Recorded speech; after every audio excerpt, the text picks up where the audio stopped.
They did it, Kyle. They actually did it. Right as the buyout window opens up, the Canucks buy out Oliver Ekman-Larsson. Well, guess what? You're listening to the show that called it from the very beginning. It's Banksy and it's Bowen, and you're listening to Locked On Canucks. You're Locked On Canucks, your daily podcast on the Vancouver Canucks. Part of the Locked On Podcast Network, your team every day.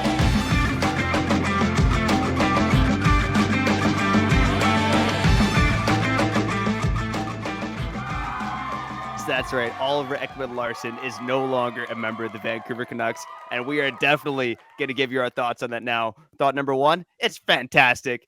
Once again, you're listening to Locked On Canucks. My name is Trevor Beggs, Canucks writer and credentialed media member for Daily Hive Vancouver. Go and download the Gametime app, create an account, and use code LOCKEDONNHL for $20 off your first purchase. And before we dive into the show, we want to thank you for listening to Locked On Canucks. It's your team every day. Make sure you subscribe or follow for free on YouTube or wherever you listen to podcasts. I don't even need to tell you what we're talking about on today's show. You already know it. You click the play button. But first and foremost, that guy dancing right beside me, Kyle Bowen. How you doing, brother? Okay, I don't even feel guilty, okay? Another guy lost his job. Woo! You and I getting older. We got to be wiser. We got to think of other people's perspectives and their feelings and be more empathetic. I get it. But the dude just kind of made $20 million. Yeah, he lost a little bit of money, but he's kind of making $20 million for doing nothing. And I feel as if we became a better hockey team. I know this is going to hurt in a couple of years. Trevor Beggs will get to that in a couple of minutes. But just not having OEL on the roster makes us a lot quicker. It allows us to be better in our own zone because I feel as if he wasn't just struggling. And he didn't just start struggling in Vancouver. He started struggling at his end in Arizona really, really bad. So I feel as if the Canucks just got better today. My name is Kyle Bowen. That's Trevor Beggs. Excited to give you this episode. I'm not going to lie, though. You know what it is. Fan first. More excited to get to the comments at the end of the show where we save the best for last. Trevor Beggs, take it away from me. I'm going to sip my beer. I'm going to celebrate. Put the shirt on. It's Friday. We celebrated. What's up? Oh, man. I should have cracked the beer, but I think I've slept 10 hours in the past 5 days. So here I am drinking coffee. I don't even need any coffee. I haven't felt more awake since my kid was born Look at my than shirt, I do dude. right now. I got to button up, dude. My bad, Man, kids. I'm just getting a getting little excited here. Getting a little mischievous over there, Kyle. The Canucks, again, they buy out Oliver Ekman-Larsson pretty much as soon as the buyout window opened. It was reported by Sportsnet's Elliot Friedman off the hop. And I think it surprised a lot of insiders. I know Elliot Friedman just said on Sportsnet before we hopped on here that the buyout surprised him. And I think most people believed it wasn't going to happen. And I will start with the caveat. I think on yesterday's episode, when the Ethan Bear news broke, we kind of said, I think an Oliver Ekman-Larsson buyout is less likely. But hey, here's the thing. We've been calling it since day one because this was the only way for the Canucks to legitimately clear cap space. I mean, there's wingers to be traded, but moving down in the draft, paying sweeteners to get rid of players who are actually good. No, buying out Oliver Ekman-Larsson was really the only thing that made sense here. I'm going to bring up something that I brought up, previously on here on Locked On Canucks. Shout out to The Athletic. But they on their player card statistical profiles, they have kind of salary rated. So Oliver Ekman-Larsson, again, made $7.26 million playing for the Canucks last year. His market value based on his play was negative $500,000. What? Okay, so his surplus value was negative $7.8 million. Okay, this guy was one of the worst defenders in the league. His usage, especially at even strength, he was being played constantly. And it was just a lose-lose situation for both the Canucks and Oliver Ekman-Larsson. I mean, sure, there were some positive signs in year one. And, when Jim Benning got canned back in December of 2021, I wrote about it for Daily Hive, ranking his best and worst moves. And I had this one not at the bottom because at the time, Garland had started off okay. OEL started off okay. But I wrote that there's the caveat that this could end up being the worst move in Canucks history. We're going to get to that, I think, a little bit more in segment 2. But Kyle, maybe just tell me, man, where were you when you heard the news and what was your reaction? Well, I was preparing for the other episode. We had some other things we wanted to talk about. We'll get to it on Monday, right? Brett Pesce, some Kuzmenko news. Is there a trade to be made? Who knows? I was getting ready for that. And then I saw the news and I did the right thing, okay? I'm getting better at this thing called life. Locked On Canucks, your team every day. I had to double check if the tweet was actually from a real real account, the real Elliot Friedman, and it was, and it started to make a lot more sense to me that this team is not only all in right now, but also, in my opinion, ready to try to do this without, again, adding sweeteners, losing assets, and at the same time, I think you said this in the beginning. I feel as if we still have to hold these guys a little bit more accountable. I know this was the easiest move to make when it came to clearing out cap space, but I feel as if they still got to be creative without losing assets, maybe not dropping down, maybe not having to trade Podkolzin or Höglander as well to clear out some cap space. And I saw this, and it does relate. I know there's so much OEL to talk about, but I saw this again earlier today. Okay. Somebody brought up the fact that Garland has put up a good amount of 5-on-5 points. So why is he a player that needs a sweetener attached at that cap hit to get rid of him? So we could see this in short order because the draft is coming up. I heard on Sportsnet, I think it was Irfan. I know he's right sometimes, and he's also not right sometimes as well. Okay, he likes to talk. Cool, he's doing his job. He did mention how, I think it was him. If I'm wrong, it's not him. I'm sorry. That Garland could be moved at the draft. So again, we could see Jim Benning's last big move, a move that he made 4 or 5 months prior to getting fired, being completely washed out. And you said it 5 minutes ago. This may go down as the worst trade in Canucks history. Dude, I know we saw Cam Neely do what he did, but just if you put into perspective where the Canucks were at the time and how much OEL meant to this team, because remember, they lost a lot of players, I think a couple of years prior or a year prior, because they wanted OEL at that time as well. No Markstrom, no Toffoli, no Stetcher, no Tanev, because they were gearing to get that contract off of Arizona earlier. OEL has done a lot of damage to this team. Again, the fact that Benning was fired months after making that trade, after being here for years and years and years and years and years, being the worst GM in sports, yeah, this is going to go down as the worst trade in Canucks history. And I know we're happy right now. It's hard to win the cup. And the Canucks, I know we've been saying it's time to go all in. You know, Hronik's here. We got to win. The city's got to fall in love with the Canucks. The only way to do that is by winning games. I know we've been preaching that a lot. Well, I have. By no means am I saying this team is ready to win a cup. And the thing that does suck about this buyout is when the Canucks are probably going to contend, we're going to be forking out $4.6 million to OEL in 2 or 3 years. So it's a deal. Benning's going to live with this organization for a long time. Let's just say that, for real. Yeah, the legacy of Jim Benning will live on until this team is a Stanley Cup contender. And Kyle, maybe if you have it, let's throw up the numbers quick, and we'll read it out for the audio-only listeners. So, again, I think the main reason for buying Oliver Ekman-Larsson is this was the 1 year where it made a ton of sense to buy him out because of the massive cap savings. The Canucks are only paying Oliver Ekman-Larsson $146,000 next year under the cap. So you're basically wiping the entire contract off the book for next season. And then after that, they're paying him, $2+ million a season for the next 7 years. But again, we talked about the cap potentially rising by quite a bit. And, I think about the Minnesota Wild. Like, they're paying $14.1 million to Ryan Suter and Zach Parise not to play for the team next season. And those two guys, even though they're pushing 40, are providing more value than Oliver Ekman-Larsson. And Minnesota still pulled the trigger on that. So, again, Oliver Ekman-Larsson, $146,000 the Canucks are paying him next year. He'll be $2.3 million under the cap in 2024-25. And then for 2 years, it'll be $4.76 million for 2025, 26, 2026, 27. That's where the most paying is. And then for 4 years after that, the Canucks will be paying him $2.1 million.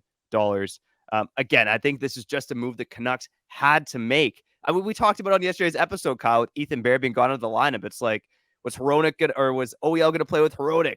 Could he potentially not play with Quinn Hughes? I mean, my blood boils talking about this guy because he was so bad for the Canucks this season. Every time I was at a game in the press box, every time I watched on TV, but especially in the press box, he was turning the puck over constantly. He couldn't skate. And you know what? Part of me does feel bad for the guy because his health is failing him. His body is failing him. But at the end of the day, this guy was getting paid like one of the best defensemen in the NHL, and he played like one of the worst. Yeah, that's the best way to put it. Don't forget, Canucks fans, at the time the trade was made and the roster was assembled and it was time to go for the Vancouver Canucks, they had the most expensive decor in the NHL. Just think about that. And he was a big reason because of it. And I know last season, the season before this following season, or this one that we just watched, he was all right. He was all right. The standard is so low here. He was all right. He was nowhere close to being at an $8 million type of player. If anything, was giving you like 3.25 vibes, you know? And that's a problem. And this year, after coming off a foot injury, he was he was a big reason why the Canucks Negative are bad. value vibes. Dude, he was a big reason why the Canucks were so bad defensively. Because he Yeah, played a lot. 100%. He was accounted for a lot, and he was just bad. Really, Yeah. really, really bad. Like Spiza bad. Yeah, 100%. I think there's two things here I want to touch on, Kyle, before we get to segment two, where we'll talk about, what's next for the blue line and what's next for the Vancouver Canucks now that they got an additional $7.1 million in cap space. But first and foremost, this was the fifth most expensive buyout in NHL history. So, I mean, it's easy for us to say. I mean, we called it from day one, Kyle. Shout out to you and me. Actually, shout out to me. I've written about it. I've called it. I think this needed to happen. But at the end of the day, it is the fifth most expensive buyout in NHL history. The Canucks are paying Ekman-Larsson $19.3 million not to play for this team. So the only buyouts that were more expensive, Vincent Lecavalier is the most expensive, is a $32 million buyout. Rick DiPietro, famous contract from him. His buyout cost $24 million. Brizgalov, $23 million. And Brad Richards, $20.6 million. So yeah, again, those are the only four buyouts that have been more expensive than Oliver Ekman-Larsson's. Quickly before we get to break though, Kyle, you tweeted about this. The Sedin's role in all this. They were good buddies with Ekman-Larsson. He got traded for it right as the Sedins came to the organization. It is hearsay. It is a little bit of man gossip, for lack of a better term, in terms of what the Sedin's role was in this. But what's kind of your opinion on that? Well, I think it was obvious that Benning wanted Larson even before the Sedins got here. Let's just say that, okay? And it never happened. I guarantee there was a lot of moving parts. And maybe at the time, 12 months prior to OEL actually coming here, maybe Aquilini was like, yo, no, I'm not doing this. I'm not doing this. I'm not doing this. Look at that contract, blah, blah, blah. Then the Sedins come on board. And maybe them vouching for him was enough for Aquilini to believe in the player and give the thumbs up on the deal. That being said, it should have never been done. It should have never been done. And for a team that was again run by Aquilini and Benning, I don't feel as if they should have come close to listening to the Sedins. Like nothing against Henrik and Daniel, but I guarantee they're not watching 50 Arizona Coyotes games. You know what I'm saying? That's way too big of a contract to just take a flyer on. When the whole league, and I'm not a fancy stats guy, but there was not one guy out there saying OEL could bounce back. OEL could be that Norris type of player he was 3-4 years ago. There's not one person saying that because he was bad for a large stretch of his last couple of years with Arizona. Like those like little report cards that I was seeing were always saying that this guy's the worst contract in the NHL. The worst contract in the NHL. That never stopped the Canucks, though, from pulling the trigger and, again, making such a catastrophic move. Again, a move that Benning was allowed to make even though he was fired 4 months later.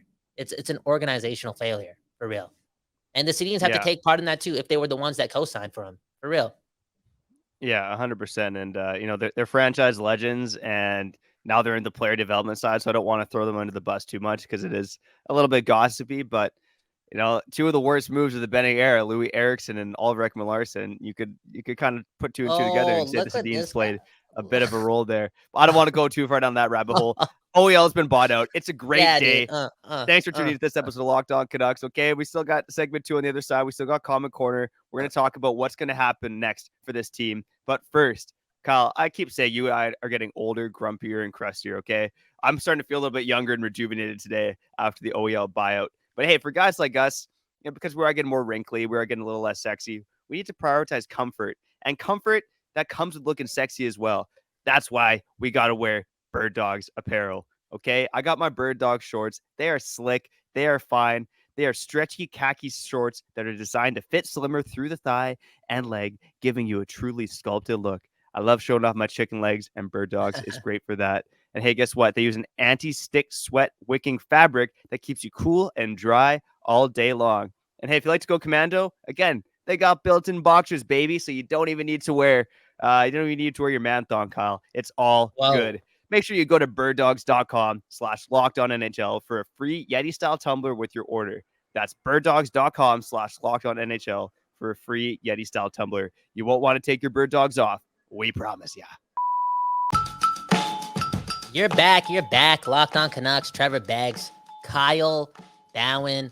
Only OEL talk on today's episode. Pretty much. And it is what it is. Okay, the guy's making a lot of money from the Vancouver Canucks for a very, very long time. Let's give him a couple more minutes here too. Okay, why not? Why not? Because it is big news. One of the worst trades in Canucks history. It burns today, and it might burn completely. To the Garland degree in a couple weeks prior to the draft, and even more analyzation again to this trade will happen. Again, Trevor Beggs, Kyle Bowen, Locked On Canucks. Before we continue, how's it going? Okay, 10 hours of sleep. Father for the second time. I feel as if you're going through it, man. I thought it'd be easier this time around, man.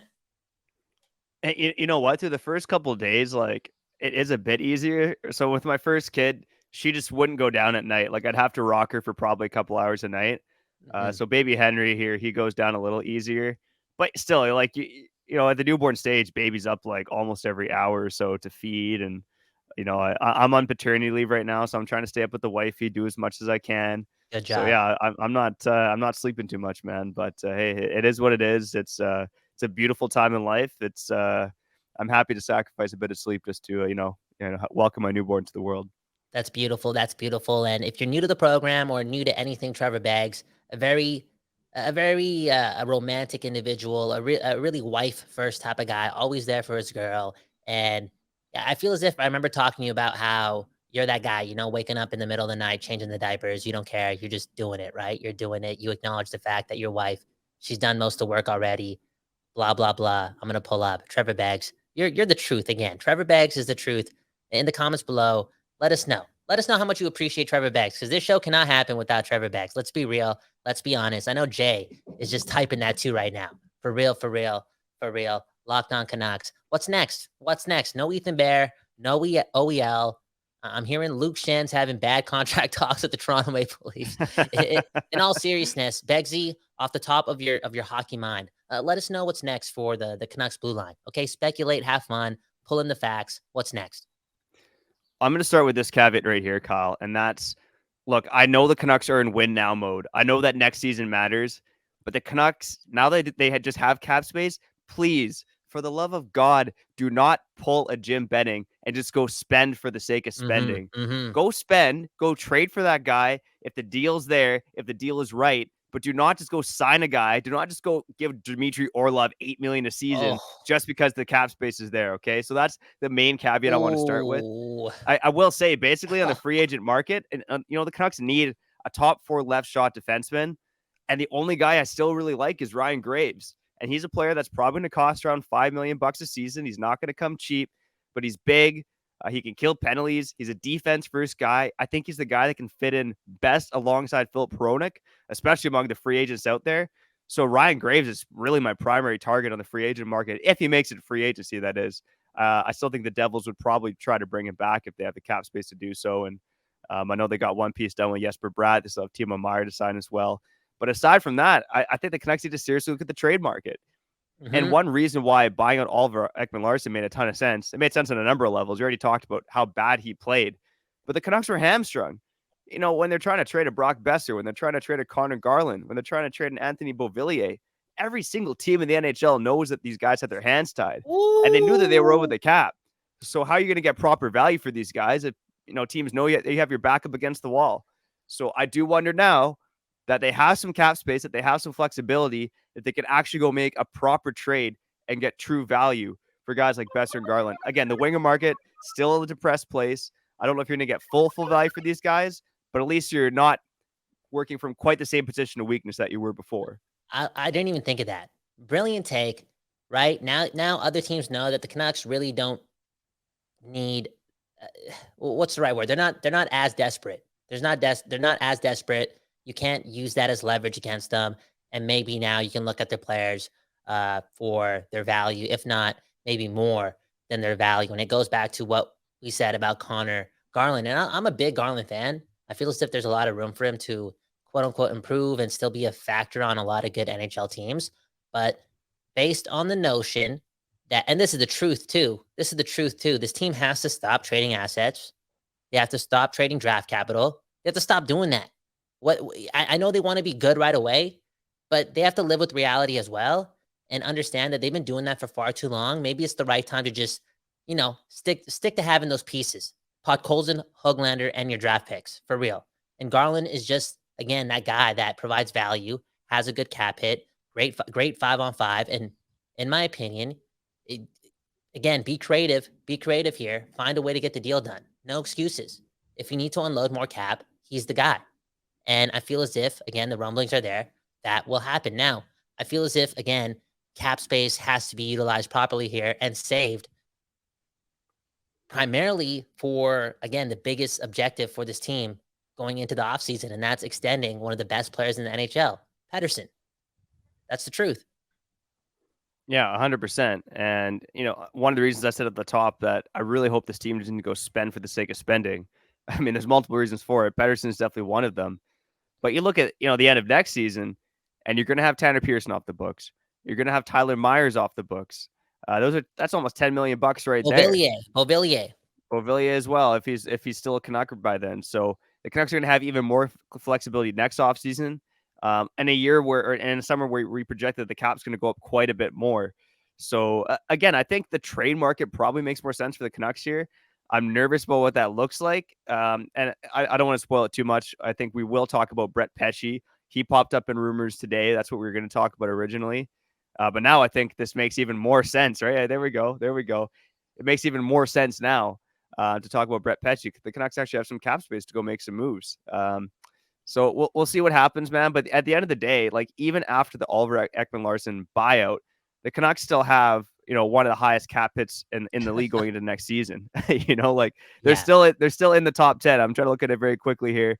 I think they're 9th if my math's correct. They have $6.4 million in projected cap space going into next season. They will have some more money open up when they go into LTIR, but I think this market again is very thirsty for a big move. I am too, because I want hockey to matter in this market next season. This might have been the biggest move, though. This might have been the biggest move. That's okay. And if they want to fill in positions, again, they have a surplus of wingers, right? They can find a way again to be creative. You're the GM of the Vancouver Canucks. I don't want this low standard just circulating around forever that, this was the only type of move the Canucks could have made to create cap space. Dude, come on. Garland is not a bad hockey player. And you know who's not another bad hockey player? Beauvillier. There's ways to make things happen here if you need cap space. There is. And one more thing I'll say here before we get to comment corner. And once again, you're listening to Locked On Canucks. You're a team every day. The Canucks again. I said it a couple minutes ago. They have $6.4 million in cap space after this buyout, but they actually have around $12 million in cap space once Tucker Poolman and Tanner Pearson go to LTIR, if that's indeed what happens. So again, maybe it makes more sense that the Canucks will make a bigger move once the season gets underway. I think they got to put a team in place that's going to compete off the hop. We know that they can't start slow because they've done that for each of the past 3 seasons. But then again, I think a big move might happen sometime in the fall or spring next year if this team proves that they're worth investing in. Yeah, it's there now. I feel as if there's a bit more of a path to actually orchestrate some sort of a plan. And again, have to reiterate, right? Next season matters so much for me and the city. I want to see more dubs. It's not, again, for the sake of having this team pull off a miracle run and doing the most, and next year's their only chance to really, no, it's not about that. It's about taking the next step and then taking another step towards actually being a prominent contender in a couple of years, where we're not just guessing and assuming how this team will do. For real, that step has to be taken next season. Locked On Canucks, okay? Your team every day. Speaking of which, yesterday's episode, okay? Go check it out. Podkolzin or Höglander. I feel as if we brought up a lot of perspective on this episode. Again, check it out. We dropped it yesterday. Who's the better player? Who's playing more games? Trevor Beggs thinks Podkolzin is a bust. He said that. I didn't say that. It's the truth. Go check it out Oh again on man. Locked On Canucks, wherever you stream podcasts, or watch it on YouTube. Yeah, that's not exactly what I said, but hey, go listen to the episode and let me know if I'm being a hypocrite or not. Also, let us know in the comments what's next for the Vancouver Canucks now that they bought Oliver Ekman-Larsson. We always love to hear takes from the listeners, and hey, that's why we got Comment Corner on the show, so we can read your takes on air because we saved the best for last. Speaking of which, the best for last on the other side. But first, Kyle, I'm a big last-minute deals guy, and I found the best place for killer deals at the last minute is Gametime. Gametime, they got my back and they got your back too. I get these emails from Nicole at Gametime about once a week, and she's always teasing me with concerts and events this week in my area. Not only are those weekly emails a tease, but Gametime also offers me flash deals on last minute tickets. What's even better than that is that Gametime has a lowest price guarantee along with event protection cancellation. It doesn't end there. You can also get exclusive flash deals on tickets for football, basketball, baseball, concerts, comedy, theater, and more. Now I have no choice but to get off my rear end and go check out a local event on a Friday night. So make sure Hey. you snag the tickets without the stress with Gametime. Go download the Gametime app, create an account, and use code LOCKEDONNHL for $20 off your first purchase. Terms apply. Again, create an account and redeem code LOCKEDONNHL for $20 off. Download Gametime today. Last minute tickets, lowest price, guaranteed. Okay, you're back. Locked On Canucks, your team every day. Trevor Beggs, Kyle Bowen. Trevor, okay, I thought of your nickname, okay? On this program, I'm the dynamic dynamite, right? What a nickname, for real. And you're the truth. You're the truth. I just gave you the name, and I feel as if you're living up to it, especially this week. Just pulling through for not just me, This show is, I don't think it's just a J thing. Okay. I just feel as if the show's a lot easier with you. So you do a lot for me, and I really appreciate your effort this week for the city, the people, and the viewers of Locked On Canucks. Again, your team every day. Let's run into it. Comment corner, always at the end of the show. We do save the best for last. And before we start, shout out to all the people watching, for real. All the new subscribers. Just doing a lot for this community, okay? We're going to have fun here, not just next season, but the season after that and the season after that, because it's your team every day for the rest of your life. First comment, Podkolzin is a bust. Another version of Virtanen. Look at what you're doing, bro. Look at what you're doing out here, man. Just throwing pessimism to the viewers, and I'm not liking this. It's another question I got to ask you. What are the chances? What are the chances that Podkolzin is a tweener NHLer? Because I'm saying 4%, 2%. I'm saying 1%. I'm not even going there. How about you? I definitely think it's below 50%. Here's the thing. I know the commenter, shout out to the commenter there. Thanks for commenting. Thanks for watching and listening. Angelo. Angelo. Yeah, great name. The thing about Podkolzin versus Virtanen is I think Podkolzin has a good base in terms of just having that defensive awareness, being a good, smart 200-foot hockey player. He's got a good motor. I think the main thing for him is he just can't be as careful. He's way too careful. He was way too timid this season. With Virtanen, it was the other way around.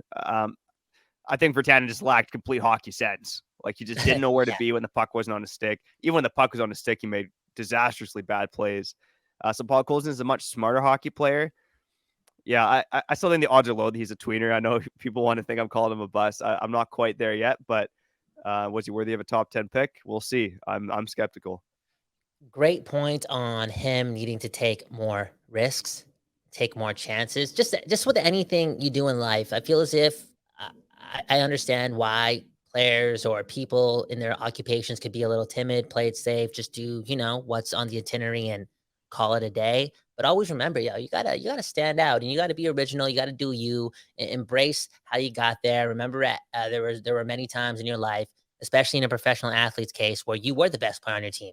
Like, tap into that inner swagger, for real, for real, for real. Next comment goes to the real AT. Okay, Podkolzin is a surefire, bottom six with upside. I'll take him. He's the type of bottom six guy you win championships with. Okay, and I was trying to say this too. Because I see it. Why do I see it? Because I want to see it. I want to see it. Okay, I'm tired of the pessimism from Beggsy. That's the type of outlook I do see with Podkolzin, and I did reply with this as well. I feel as if there's another gear as well. There's another gear as well. For real. Just I don't want to settle for him being a top 9 forward, you know? There is another gear there where I feel as if there is 30 to 35 goals consistently. He's a prominent top 6 Wow. forward. He's got the shot. I feel as, you know, now you said it, take more risks, be more confident. I feel as if he can get there. Yeah, I don't want to rain on your optimistic parade, but I would be shocked if he hits 30 goals in the NHL. But hey, go and prove me wrong. Like whenever I'm trashing someone on here, Locked On Canucks, your team every day, gonna be honest with the listeners. Prove me wrong. Prove me wrong, Podkolzin. Again, shout out to the commenter there, the real AT, I think it was. Mhm. He talked about, Podkolzin being, a bottom 6 player on a team that wins Stanley Cups. I don't think he's that player right now, but I certainly think he can get there. Again, I think he's got the base. He's still a young chap. He can figure it out, but he certainly did not look like that last season. Yeah. And then we have this comment right here from Hayden Cluton. Okay, I'm not going to read the whole thing, but this guy was practically saying, Trevor, Kyle, tell me how to live my life. Okay, the Canucks have sucked forever. They've sucked forever, and I want to cheer for something prominent, something meaningful. Do you think it's fair / right for people to cheer for two teams? Two teams in the same league, is that cool? And I replied with no, don't be a phony. And here comes Trevor Beggs. I don't know what type of leader you're trying to be. I don't know what type of cult. I don't know what type of cult / devil stuff you're trying to start up over here. But you're like, you know what? Cheer for as many teams as you want, okay? It's just life, baby. Don't worry about it. It's not that serious. Be happy. Cheer for 8 teams. Do your thing. Beggsy, man. What are you telling the people, man? Geez, I think you twisted my comments a bit there, but I think what I'm saying is that my brain's going a couple different directions right now, but okay, I'm seeing it with the younger generation. Okay, I've got like friends with kids who are now like 10, 11 years old. That was the time when you and I were big Canucks fans, big West Coast Express era guys.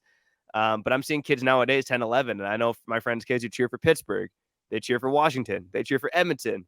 They're cheering for teams that are actually good because the Canucks haven't been good for the entire life of a 10-year-old now. You know what I mean? So here's the thing. Sports is supposed to be fun. So at the end of the day, if it makes you happy cheering for a couple of teams, I got no problem with that. Okay. I'm not going to fan gatekeep. I will say though that, life is full of ups and downs. So is sports. So is the team you cheer for. And if you cheer for the Vancouver Canucks, you've been through a lot of pain, but if and when this team does make it to the top, it's going to be that much sweeter because you were along for the entire ride. Man, oh man, that's a sad sight. That is. And it's the truth. Not too long ago, I worked at a jersey store and it was Christmas and birthday season all the time. And well, not Christmas all the time, but I worked in the trenches, okay? And kids were not reaching for Canucks jerseys. It's just the truth. So winning fixes everything and they got to start winning right now. Last comment. I know we're reaching overtime here, but let's do it for the people, okay? 500 plus subscribers. Let's work a little overtime for the people. I had to show you the proof, okay, of this. Again, remember when Kempner Canucks said, Kyle, I don't trust you because this and that. You don't even know how to say my name, blah, blah, blah. And then we had Hayden Cluton say that right there. Kyle is number 1. He's the dynamic dynamite of the program. And I'm here to say thanks for the nickname, but I'm not number 1, okay? The fans are number 1, and I'm not going to front 2. Number 2 is Trevor Beggs. You're the truth. You're consistent. The amount of effort you're putting in this week is really, really appreciative from my side. I can only imagine what it means to Jay, right? Jay is just loving life right now. Jay thought he was going to get 5 days of Kyle Bound. He hated his life. He hated his life for real. Straight up. And you just came and rescued not only his week, but a lot of people's weeks, giving people escapism. And you do a lot for the program. And I appreciate, again, your effort. Yeah, thanks, buddy. Not to have a Canadian standoff here, but I'd say you're the number 1 on the show because without you, the show doesn't happen because I don't have the time to produce this show nor the skills to produce this show. So that's why I'm more than happy you're here. And I just wouldn't want to talk hockey by myself for 30 minutes every day. Canucks, Locked On Canucks, your team every day. I don't think I would not be doing this Locked On Canucks if you weren't here, buddy. So you're number 1. You're the reason that we're here on Locked On Canucks. And I got a dirty little secret. I actually paid Jay to give you some bad comments there. I just wanted to kind of test your mojo, test your ego, see if you could handle it. Dude, I got way too much mojo. I got way too much mojo. Straight up, man. Hey, not only did you handle it, but you paid off some commenters of your own to come and get your back. So, geez, we're spending the Locked On Canucks paycheck in a dumb way here. I know, man. Okay, let's get to the weekend. Thanks so much for listening this week. Trevor Beggs, sign us out. Once again, Oliver Ekman-Larsson, no longer a Vancouver Canuck. The Canucks buy him out. A fantastic day for the organization. The trade sucked. Could be one of the worst trades of franchise history. But today is a good day. Play the Ice Cube after this episode. Shout out to the everydayers, the occasional listeners. And this is your first time listening. Welcome. You joined for a pretty bombastic episode. Next week, though, we did pause on a topic today that I was really excited to talk about, and that was Brett Pesce becoming a Vancouver Canuck. Is it possible? I think it's more possible now, but next week we'll definitely talk about some more trade targets just because the free agent market's so thin. We'll talk about trade targets for the defense. Also wanted to talk about Tom Willander because this guy's been popping up in mock drafts all over the place as the Canucks pick at 11th overall. Is he actually worth picking at number 11? But for now, we got to get out of here. I'm Trevor Beggs. That guy's Kyle Bowen, and you've been listening to Locked On Canucks.